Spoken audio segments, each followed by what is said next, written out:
ಸ್ವಚ್ಛ ಪರಿಸರ, ಹಸಿರು ಉಸಿರು ಮತ್ತು ಆರೋಗ್ಯಕರ ಪರಿಸರದ ಬಗ್ಗೆ ಜಾಗೃತಿ ಮೂಡಿಸುವ ಉದ್ದೇಶದಿಂದ ದಕ್ಷಿಣ ಕನ್ನಡ ಅಥ್ಲೆಟಿಕ್ ಅಸೋಸಿಯೇಷನ್ ಇವರು ಫಿಟ್ ಇಂಡಿಯಾ ಥೀಮ್ಗೆ ಅನುಗುಣವಾಗಿ Sahyadri 10K run Mangaluru mega event ಅನ್ನು ಫೆಬ್ರವರಿ 2ರಂದು ಆಯೋಜಿಸಲಾಗಿದೆ ಅಂತ ಡಿಕೆಎಎ ಅಧ್ಯಕ್ಷ ಮಂಜುನಾಥ್ ಭಂಡಾರಿ ತಿಳಿಸಿದರು. ಅವರು ಮಂಗಳೂರಿನ ವಿಜಯ್ ಓಷನ್ ಪರ್ಲ್ ಇನ್ನಲ್ಲಿ ಸುದ್ದಿಗೋಷ್ಠಿ ನಡೆಸಿ ಮಾಹಿತಿ ನೀಡಿದರು. ಭಂಡಾರಿ ಫೌಂಡೇಶನ್ ಸಹಯೋಗದೊಂದಿಗೆ ಮೆಗಾ ಇವೆಂಟ್ ಮಂಗಳೂರಿನ ಮಂಗಳ ಕ್ರೀಡಾಂಗಣದಲ್ಲಿ ನಡೆಯಲಿದೆ. ವಿವಿಧ ವಿಭಾಗಗಳಲ್ಲಿ ಸ್ಪರ್ಧೆಗಳು ನಡೆಯಲಿದೆ. ಚಾಲೆಂಜ್ ರನ್ 10K ಪುರುಷರು ಮತ್ತು ಮಹಿಳೆಯರಿಗೆ, ಕಾಂಪಿಟೇಟಿವ್ ರನ್ ಪುರುಷರು ಮತ್ತು ಮಹಿಳೆಯರಿಗೆ, ಪೂಚರ್ ರನ್ 2K ಮಕ್ಕಳಿಗಾಗಿ, ಹುಡುಗರು ಮತ್ತು ಹುಡುಗಿಯರಿಗಾಗಿ, 5K ಮಜಾ ಮತ್ತು ಹೆಲ್ದಿ ರನ್ ಎಲ್ಲರಿಗೂ ಅವಕಾಶವಿದೆ. ಈ ಸಹ್ಯಾದ್ರಿ 10K ರನ್ಗೆ ಸುಮಾರು 10,000 ಜನರ ವಿವಿಧ ವಿಭಾಗಗಳಿಂದ ಪಾಲ್ಗೊಳ್ಳುವ ನಿರೀಕ್ಷೆ ಇದೆ.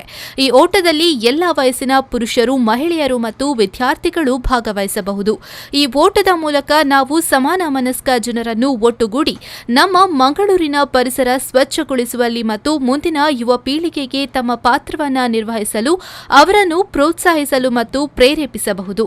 ಆರೋಗ್ಯವಂತ ನಮ್ಮ ಮಂಗಳೂರಿಗಾಗಿ ಎಲ್ಲ ಯುವಕರು, ಮಹಿಳೆಯರು ಮತ್ತು ಪುರುಷರು ನಮ್ಮೊಂದಿಗೆ ಬಂದು ಓಟದಲ್ಲಿ ಭಾಗವಹಿಸಿ ಆರೋಗ್ಯಕರ ಮಂಗಳೂರನ್ನು ರೂಪಿಸಬಹುದು ಎಂದು ಹೇಳಿದರು. ಈಗಾಗಲೇ ಸುಮಾರು 6,500 ಇದಕ್ಕೆ ಭಾಗವಹಿಸಲಿಕ್ಕೆ ಒಂದು ರಿಜಿಸ್ಟ್ರೇಷನ್ ಅನ್ನು ಮಾಡಿರ್ತಾರೆ. ಸುಮಾರು 6,500, ಇನ್ನೂ 3 ದಿವಸ ಇದೆ.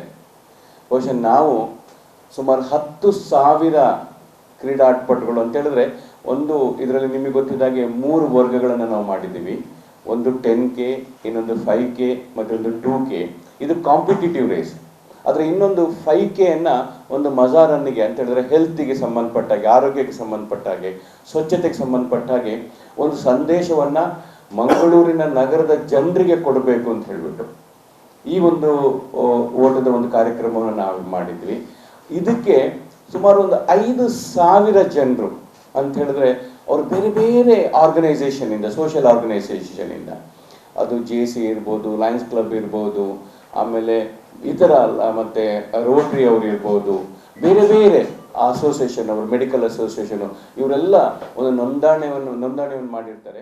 ಈ ಸಂದರ್ಭ ದಕ್ಷಿಣ ಕನ್ನಡ ಅಥ್ಲೆಟಿಕ್ ಅಸೋಸಿಯೇಷನ್ ಅಧ್ಯಕ್ಷರಾದ ಅನಿಲ್ ಶೆಟ್ಟಿ, ಕಾರ್ಯದರ್ಶಿ ಕೃಷ್ಣ ಶೆಣೈ, ಸದಾನಂದ, ಸುನಿಲ್ ಶೆಟ್ಟಿ, ಒಲಿಂಪಿಯನ್ ಆನಂದ್ ಮತ್ತಿತರರು ಉಪಸ್ಥಿತರಿದ್ದರು. ಶರತ್ ಸಾಲ್ಯಾನ್, V4 News 24/7 ಮಂಗಳೂರು.